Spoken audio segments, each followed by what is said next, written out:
Chapitre 22. Toi, fou, pourquoi fais-tu ça? 2. À la question de son père, Ghislain rassembla enfin ses pensées et redressa sa posture en répondant. Il n'y avait pas de problème particulier. J'avais juste quelque chose à discuter avec Emilie. C'est vrai. Il y avait une lueur dans les yeux de Zwalte. Depuis le passé, Ghislain avait toujours été occupé à l'éviter et à le fuir. Plutôt que de l'approcher pour le saluer, Ghislain inventait souvent des excuses et se cachait chaque fois que Zwalte le recherchait. La seule fois où ils se sont rencontrés face à face, c'était lorsque Ghislain avait des ennuis et était ramené chez lui. Et maintenant, que Ghislain vienne à lui de son propre chef comme ça. Ce n'était pas tout. Il y avait aussi un sentiment de confiance dans ses paroles et ses actions. C'était presque comme si Ghislain était devenu un étranger, si différent de la personne que Zwalte avait connue autrefois. Quand une personne agit de manière inhabituelle, la suspicion surgit naturellement. Pourquoi ce gamin agit-il comme ça? Il est malade ou quoi? Zwalte plissa les yeux et scruta Ghislain de la tête aux pieds. Il y a vraiment quelque chose qui cloche. Alors que Zwalte restait silencieux, l'atmosphère devint peu à peu pesante. Sentant le changement, Ghislain prit la parole en premier. Tu as dû traverser beaucoup de choses. J'ai entendu dire que tu avais encore bien défendu le domaine. Non, j'aurais dû les repousser complètement, mais je n'ai pas pu à cause de problèmes liés au domaine. Néanmoins, nous avons infligé des dégâts importants pour que ces salauds n'agissent pas de manière imprudente pendant un certain temps. Une fois que je me serai reposé et que j'aurai fini de me réorganiser, je prévois de repartir. Ghislain observa tranquillement le visage de son père. Bien que ce ne soit pas intentionnel, il avait déjà entendu à quel point la situation dans le domaine était difficile pendant qu'il était dehors. Cependant, malgré la tension, Zwalte ne montra aucun signe de faiblesse devant son fils, parlant seulement des tâches à venir. Il est toujours le même. Même après avoir vu son fils pour la première fois depuis longtemps, son visage sévère n'avait pas changé. Aux yeux des autres, il apparaissait comme un homme sans émotion, ennuyeux et sans humour.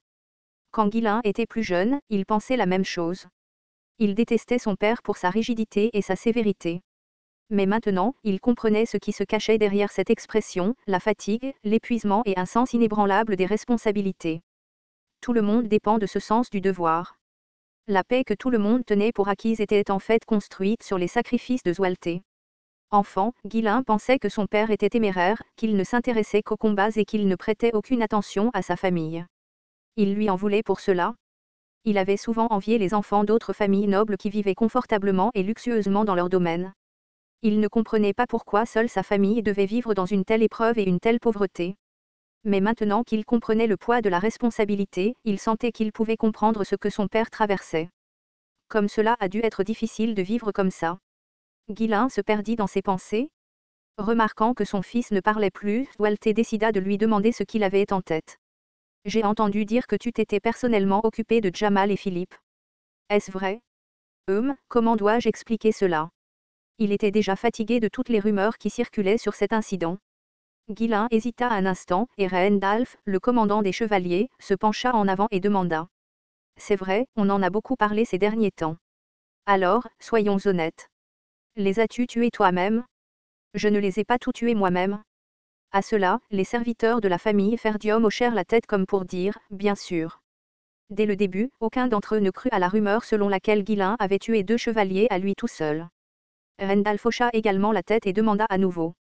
Comme prévu? Alors, se sont-ils battus entre eux? Oui, ils se sont battus entre eux. Puisque Franck avait tué Jamal et Philippe, ce n'était pas exactement un mensonge. Donc le jeune seigneur a juste fini les choses? Eh bien, c'est comme ça que ça s'est passé à la fin. Considérant qu'il avait tué tous les autres, y compris Franck, on pouvait dire qu'il avait effectivement fini les choses. Randalph semblait satisfait de la réponse quelque peu honnête de Ghislain. En vérité, il était encore sous le choc du fait qu'un traître était apparu au sein du domaine et encore plus de l'absurdité que le chevalier sous son commandement soit tombé aux mains de ce fauteur de troubles. Tu as eu de la chance? Mais ça n'aurait pas été facile de traiter avec un chevalier. Tu t'en es bien sorti. Zwalte, avec un sourire quelque peu approbateur, s'adressa à Ghislain. Pour quelqu'un qui avait été une honte pour le domaine, accomplir même cela était un exploit impressionnant. Le Ghislain qu'il connaissait se serait enfui, abandonnant sa sûre, sans hésiter. Le fait qu'il soit resté pour la protéger signifiait qu'il n'était pas encore tombé dans le pire absolu.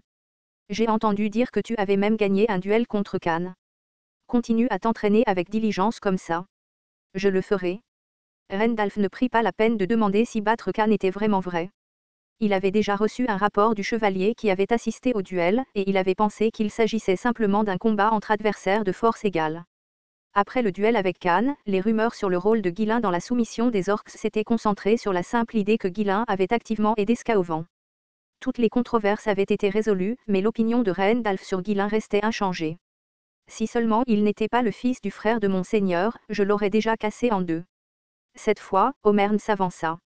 Jeune seigneur, vous devez toujours vous conduire correctement. N'oubliez jamais que vous êtes l'héritier de Ferdium.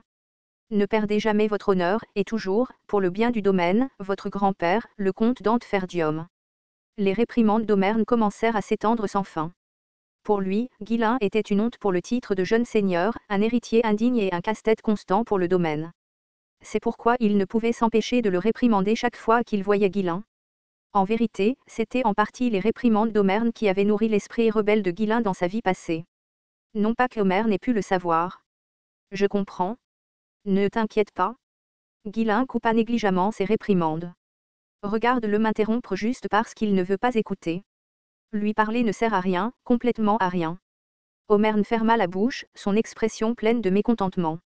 Dans le passé, il harcelait, espérant que Guilin grandirait correctement, mais maintenant il le faisait par peur que Guilin ne cause encore plus de problèmes. Dès que la conférence d'Omern fut terminée, Albert, qui attendait, intervint nonchalamment. Nous prévoyons de réduire ton argent de poche pour maintenir ta dignité. Même une seule tranche de pain serait un gaspillage pour toi. Le domaine manquait de fonds, alors naturellement, ils avaient prévu de réduire l'allocation pour maintenir la dignité du plus inutile des profiteurs. Cependant, une réponse étonnamment simple leur fut donnée. Vas-y. HM ? Pourquoi accepte-t-il si facilement ? Albert jeta un regard suspicieux à Guilin. D'habitude, il aurait juré, piqué une crise et exigé sans vergogne l'argent. Étrange. Albert, qui ne prenait généralement pas la peine de faire la leçon à Guilin et le traitait avec indifférence, ne parlait que de questions d'argent. Attendons de voir. Albert ferma la bouche, prévoyant déjà de réduire encore davantage le budget alloué à Guilin si nécessaire. La vérité était que ces trois-là n'avaient pas toujours été aussi mécontents de Guilin. Quand il était jeune, ils l'adoraient comme s'il était leur propre enfant. Mais après que les ennuis de Guilin eurent dépassé le niveau 2, juste un enfant qui fait des bêtises, ils avaient tous abandonné. Maintenant, le simple fait de voir son visage suffisait à susciter des sentiments de ressentiment. D'autres serviteurs s'approchèrent également de Guilin et le saluèrent à leur tour. Ayant tout souffert à cause de lui à un moment donné, leurs expressions étaient uniformément réticentes. Zwelte ne put s'empêcher de rire amèrement. Voir tous les serviteurs si méfiants à l'égard de Guilin lui fit ressentir une vague de fatigue. D'une certaine manière, son fils avait une certaine présence écrasante. Il est vraiment étrange, même s'il est mon fils. Zwelte claqua la langue et, d'un ton légèrement fatigué, commença à parler. D'accord, on dirait que tu n'es pas là juste pour plaisanter. Que veux-tu dire ? Guilin hocha la tête sérieusement. C'était là que les choses comptaient vraiment. J'ai quelque chose que je veux faire, et j'aimerais la permission de père. Tu veux faire quelque chose ? Oui, il y a quelque chose que je dois faire. Je ne sais pas ce que c'est, mais ne serait-il pas mieux que tu ne fasses rien ? Guilin, avec une expression renfrognée, répondit. C'est quelque chose de nécessaire ? D'accord, qu'est-ce que c'est ? Zwelte, essayant de cacher son anxiété, demanda. Ayant été endurci par d'innombrables batailles dans le Nord, rien ne le dérangeait généralement, mais chaque fois qu'il avait affaire à son fils, son cœur se mettait à battre. On dit que les enfants sont les ennemis de leur vie passée. Il a dû commettre de nombreux péchés dans sa vie passée. Voyant l'expression tendue sur le visage de son père, Guilin claqua intérieurement la langue. Vraiment, quel genre de père devient si nerveux rien qu'en regardant son propre fils ? Non seulement son père mais aussi tous les serviteurs étaient sur les nerfs comme s'ils faisaient face à un sauvage. Malgré le traitement froid, Guilin ne se sentait pas contrarié, en fait, il trouvait cela plutôt amusant. C'était agréable pour lui de revoir ces gens après tant d'années, mais il le regardait comme s'il avait vu un fantôme parce que son comportement était si différent d'avant. Il était tout à fait naturel qu'il se méfie de lui, étant donné qu'il n'avait été que source d'ennui jusqu'à récemment. Eh bien, ce n'est pas si mal. Ayant été maudit sans fin dans sa vie passée alors qu'il mettait le royaume en ruine, il trouva que les réactions des serviteurs cette fois-ci n'étaient rien de remarquable. Avec le domaine dans une situation aussi désastreuse, combien ces gens devaient-ils souffrir à cause d'un jeune seigneur qui ne faisait que causer des ennuis. Mais maintenant, les choses étaient différentes.